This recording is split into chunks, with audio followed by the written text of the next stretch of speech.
j'ai quitté le système scolaire en classe de première, génie électrotechnique, donc c'est STI au lycée de l'Orgue.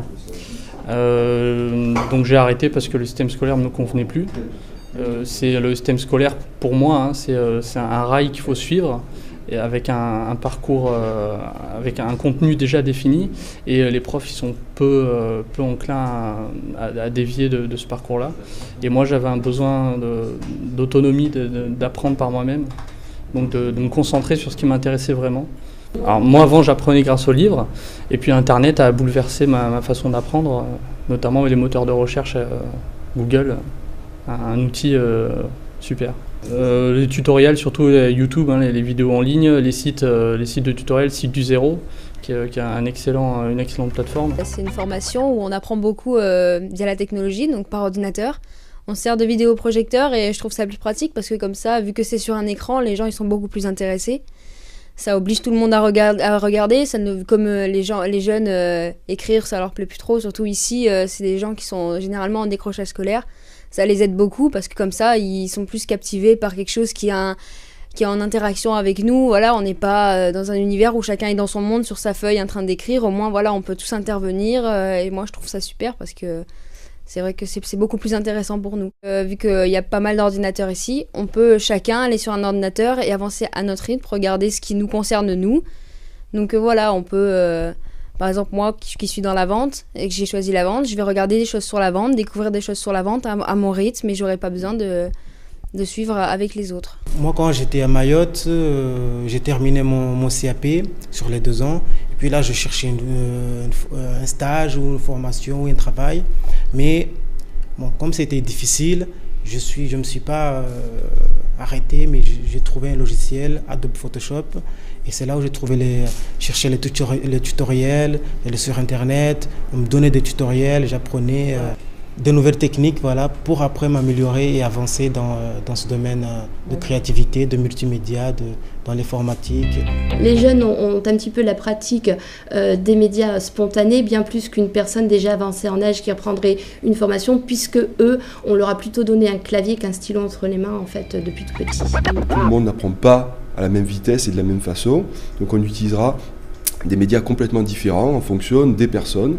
Donc il y a une communication à avoir avec chaque stagiaire sur sa capacité à apprendre et sur les médias à utiliser pour son apprentissage. Donc on va trouver l'ensemble des outils du multimédia, comme la vidéo, l'audio. On pourra aussi travailler avec plusieurs écrans, pourquoi pas, et avoir un tutoriel sur un premier écran, et tout en réalisant le travail sur un second. Alors la relation formé-formateur a changé, c'est aussi le contenu de ce qui est transmis qui a beaucoup évolué. Avant, le formateur transmettait les informations dans un champ complètement sémantique, on leur apprenait des idées, des concepts, ce qui était dit devait être pris pour acquis. Et le formateur avait un petit peu le rôle de celui qui savait, qui n'avait peut-être pas un savoir absolu, mais celui qui détenait une certaine connaissance. Avec l'arrivée des médias, notamment d'Internet et de toutes les recherches possibles, on demande plutôt aux apprenants de se faire une idée eux-mêmes du sujet qui est abordé.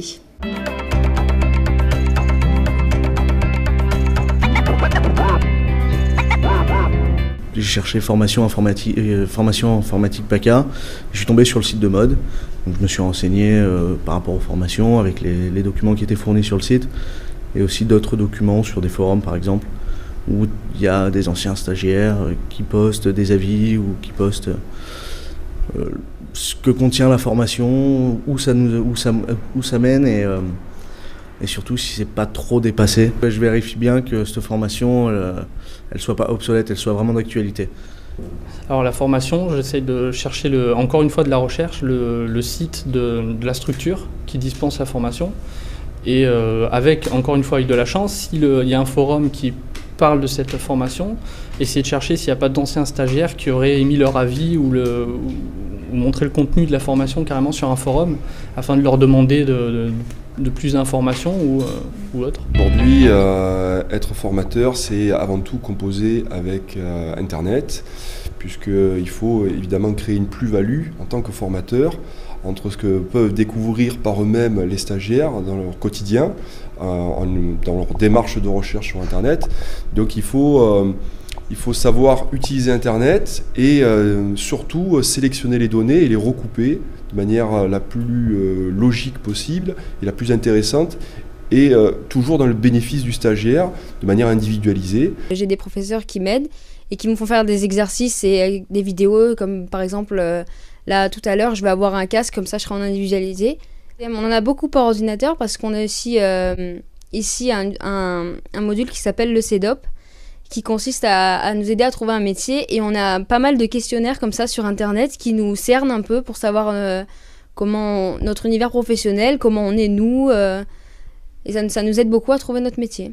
Mais c'est justement le bénéfice et un système d'apprentissage qui change. On va demander aux apprenants d'avoir un esprit critique et de pouvoir en fait valider les sources d'information. Et ça va être le rôle justement du formateur que de le guider dans sa recherche, de dire celle-ci je valide, celle-ci je ne valide pas. On apprend par exemple, c'est quelque chose de très simple, à vérifier la date de leur source.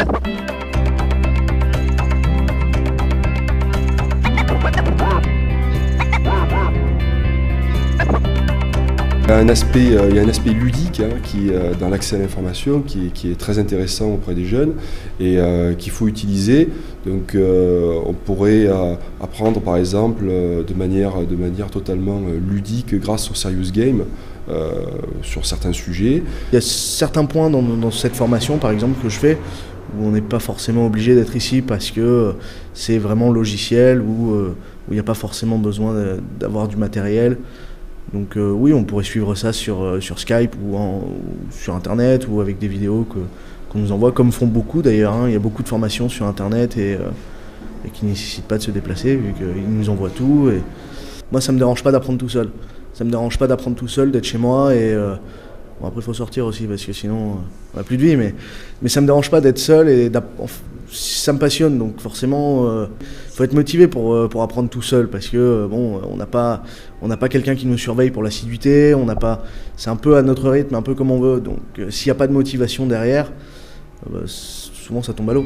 Alors moi, apprendre toute seule à l'aide de tutoriels, ça peut être bien, mais moi j'aime pas parce que c'est vrai qu'on se sent vraiment seul. Par exemple, voilà, moi je suis restée 8 mois toute seule comme ça à essayer d'apprendre une formation à distance.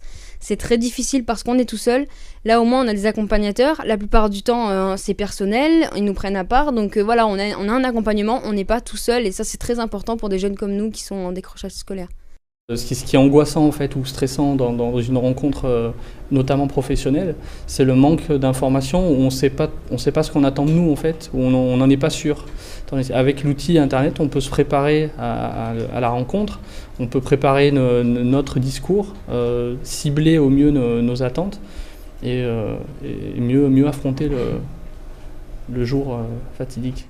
L'accès à l'information est devenu tellement simple que les gens ont tendance à prendre l'information pour argent comptant et sans prendre la peine de la recouper. C'est pour ça que le travail du formateur est aussi là pour aider les internautes, les utilisateurs à recouper cette information et surtout ne pas se tenir à une seule source d'information. On a vu par exemple le cas des wikis qui étaient détournés à des fins de malveillance. Et du coup, on se retrouvait avec des personnes qui se retrouvaient endoctrinées dans une idée qui n'était absolument pas la réalité. C'est le cas aussi pour des élèves à qui on donnerait un devoir. Et on se retrouverait dans une situation où l'ensemble des élèves reviendrait avec le même résultat. On se retrouve donc avec des aberrations, et parce que l'accès à l'information est extrêmement simplifié via Internet, un effet pervers de simplification qui n'est pas intéressant, qui se retourne contre l'utilisateur. Je pense qu'une société en fait n'est jamais vraiment figée, que c'est une évolution qu'on n'avait peut-être pas appréhendée mais qui toutefois est normale, et même si on peut avoir des critiques plutôt négatives sur cet aspect en fait du tout tactile ou du tout écran, etc., ça peut être une évolution de la société qui est tout à fait normale et qu'on va admettre d'ici quelques décennies. Les 5 mois que j'ai passé chez Resine, j'en ai déjà appris beaucoup sur les logiciels, sur la manipulation des logiciels, sur les différents logiciels que je ne connaissais pas finalement, mais aujourd'hui je connais grâce à ça, grâce au formateur qui t'encadre, qui te donne les techniques chaque fois, parce que chacun a sa façon de comprendre les choses. Mais finalement, pour moi c'est un plus, et aujourd'hui oui, c'est un plus pour moi pour l'avenir. Les ordinateurs, c'est un univers où on est tout le temps avec Facebook, avec tous ces réseaux sociaux, donc on n'est pas dépaysé, on est bien, on est à l'aise dans ça et ça va beaucoup plus vite pour nous, c'est simple, ça nous plaît, ça nous intéresse tout de suite, il n'y a pas de barrière.